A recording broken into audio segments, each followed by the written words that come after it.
The South will rise again. Welcome back to the Green Means Go channel. It's your host, me, as always. Appreciate you guys. If you notice a change, it's because there has been one, and that is the green screen behind me is no longer. It's actually sitting to my right. Trying this out. Let me know what you guys think in the comments. Do you prefer the green screen? Do you like the background? Don't be biased here, okay? I'm showing my affiliation now as it's been for the last, I don't know, since 2002. So 21 years I've been on the Seahawks train. So we're not talking about the NFC West quite yet. It'll actually be probably the last division we discuss. Today on the docket is the NFC South. So before we get into that, as always, thank you guys for coming by. Subscribe, like, the social medias are up there. Okay, and again, comment if you prefer this background, you like the green screen, whatever you prefer, drop a note in there so I can adjust moving forward.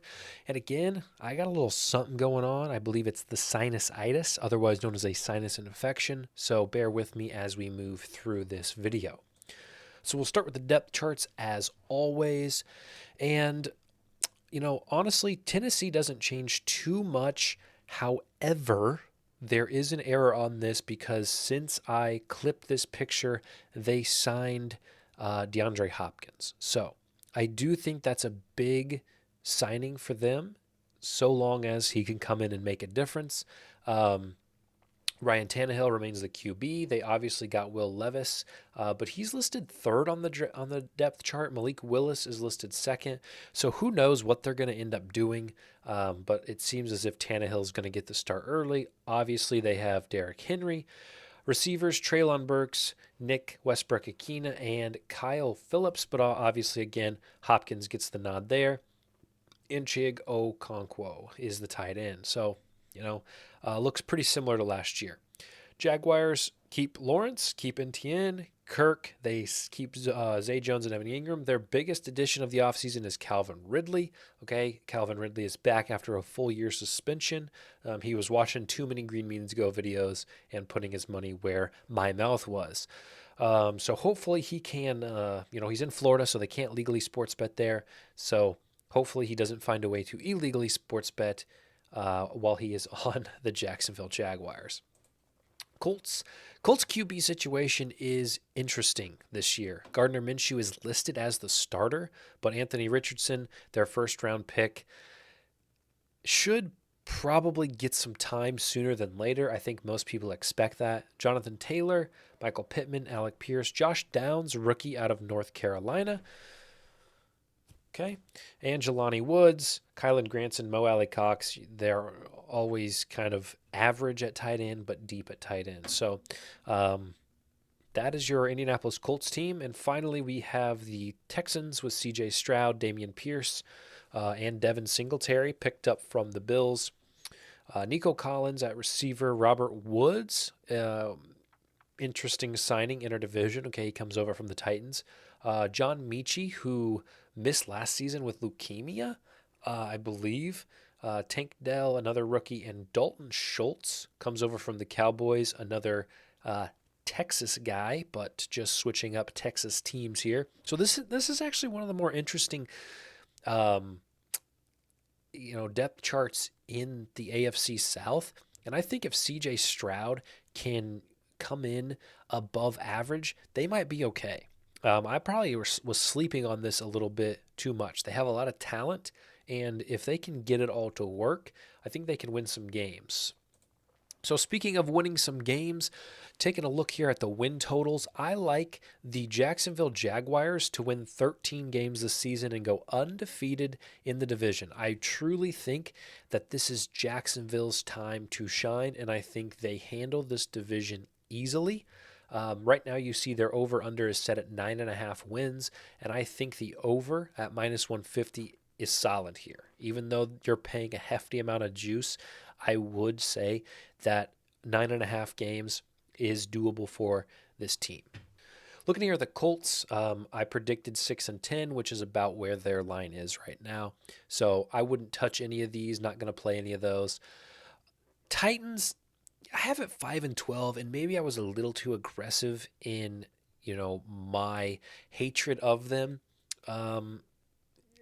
their under is favored here. So the people who do this for a living are favoring 6 to 7 wins most likely. So 5 may be a little low. And the Texans, again, 6.5. They're predicting 5. They're 5 or 6 wins. Again, probably a little too harsh. And that's on me. I can see them getting 5 wins, but they got to get all the pieces to work together, and we shall see if that ends up the case when all is said and done. So the only thing I like in terms of betting on the win totals would be over 9.5 for Jacksonville. Taking a look at season-long specials, I only like 2 bets, and both of them deal with the Jaguars, and they are Jacksonville to start the regular season 5-0, and Jacksonville to be the last remaining undefeated team. Now, before you close the video, allow me to explain. Obviously, these seem ridiculous, and they are at 13-1 and 23-1, but I do believe I have decent enough reason to believe that there is value in these bets. So, taking a look at their schedule, they play the Colts in week 1. They go to Indianapolis. Yeah, could be a tough game, but I think Jacksonville will have more confidence coming into the season versus the Colts, whose quarterback situation is uncertain. They're going to be working a lot out in the preseason. I just think that the Jaguars' defense and offense has the upper hand, so I think they can take the game in Indianapolis easily. Now, obviously, week 2 is the biggest question mark of any of these games, but I want to tell you why I believe the Jaguars can beat the Chiefs. The Chiefs have to come to Jacksonville, so it's still going to be pretty warm. Jacksonville has the advantage there. The Chiefs have to play the Lions week 1, which I think is a harder matchup than the Jaguars playing the Colts. Now, call me absolutely wild, but I really, really do believe the Chiefs' offense takes a bit of a back seat to last season.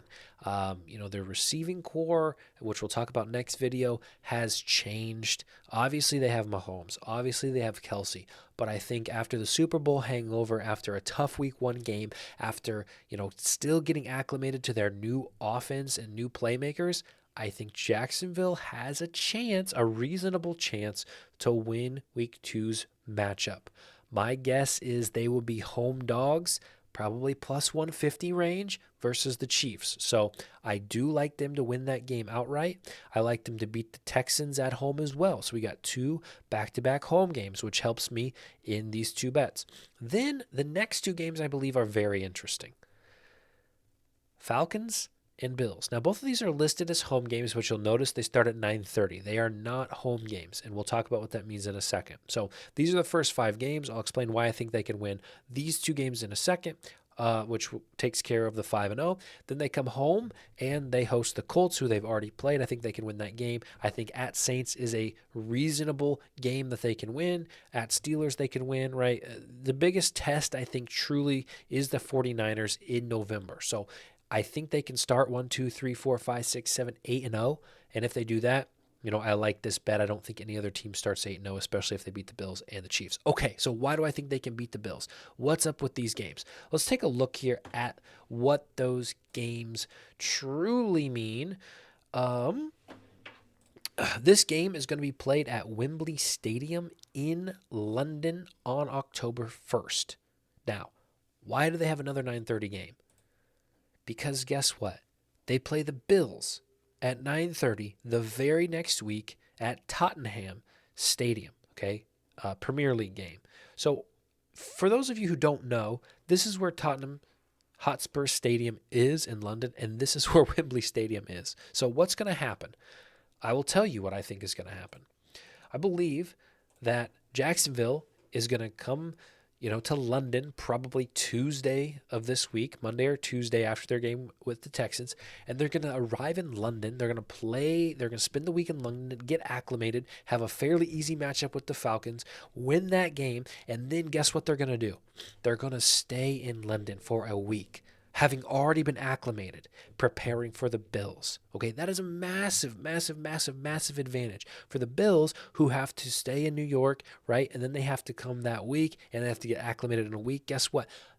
The Jaguars have already been there getting acclimated. So that is why I believe they have a great, great advantage over the Bills in this game to cap off their 5-0 start. Now, that's all I got for season-long specials, and that's all I got for the AFC South. Next time, we'll talk about the AFC West, and we'll wrap up the AFC, and then we'll get to the NFC. So as always, appreciate you guys. Questions or comments, shoot them below. A like, a subscribe goes a long way. I appreciate you stopping by, and we'll see you for the AFC West video next time.